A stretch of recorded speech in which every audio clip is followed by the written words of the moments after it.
A 1-0 defeat tonight. Just firstly, give me your overall verdict of what you saw. I mean, obviously, Burton sent a young side from no one really over 20 years old. We have obviously a massive conundrum for me with a game in 36 hours time. I clearly can't throw out what we normally play. So we had a few kids of us of our own, quite a few, and I obviously had to put a couple of experienced ones in there. Just to beef it up a little bit, and then change them round as we went along. To be fair, so I thought some of our younger, I thought they were good. They played past it round and played from the back, etc. I thought some of our young lads did okay, on the night and worked really hard. We didn't really create much until about the last 15 minutes when we hit the post and had a couple of other opportunities that we failed to hit the target with, really. But in the end, for me, it was what it was. It was a game that really, almost had to fulfil it to a certain extent because of the game that we've got on the horizon. So, what did I take out of it? I took out of it that some of the young lads did okay. And some of them have got a lot to learn. And we're sort of trying to be a professional environment.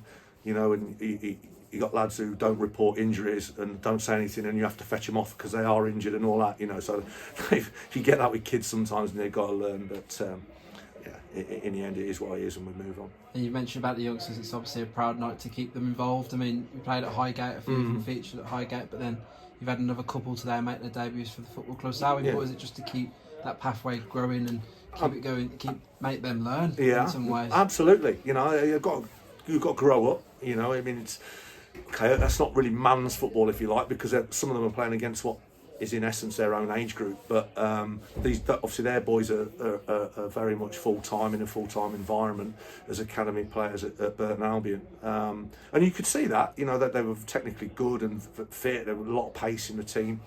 Passed it and ran past you very quickly.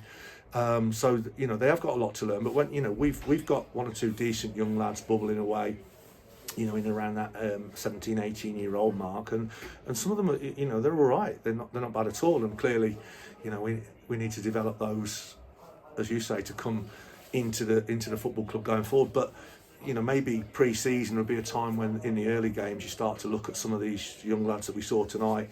Can we throw them in for 45s early doors and an hour when we're mixing teams up and let them off the leash?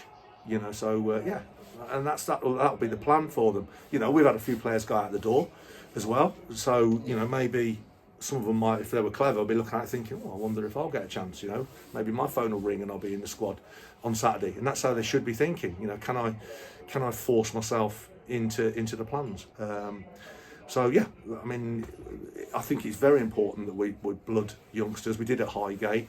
Don't get me wrong, I wanted to win, but in the end, we didn't do enough to win.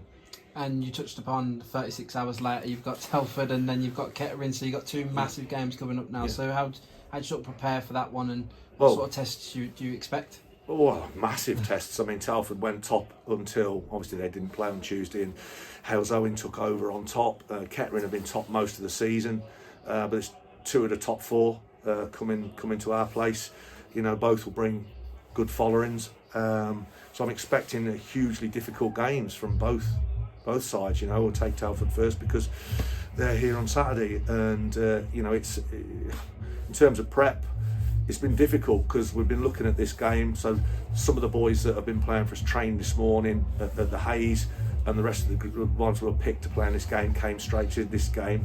We're obviously not in on Fridays, so it'll be a case of we'll send them things to watch and that tomorrow on their devices or whatever, and do it like that, and get them in a bit earlier on Saturday and have a good chat with them. But clearly, you don't need to be a rocket scientist to realise that the next two games you're up against two really good sides with really good players. So we have to make sure that we're absolutely bang on it to have any chance. But right now, in the league, we're sort of in that top 7 area in terms of form, so we ain't doing too badly ourselves, and we've got to make sure that they both know that they're in a game.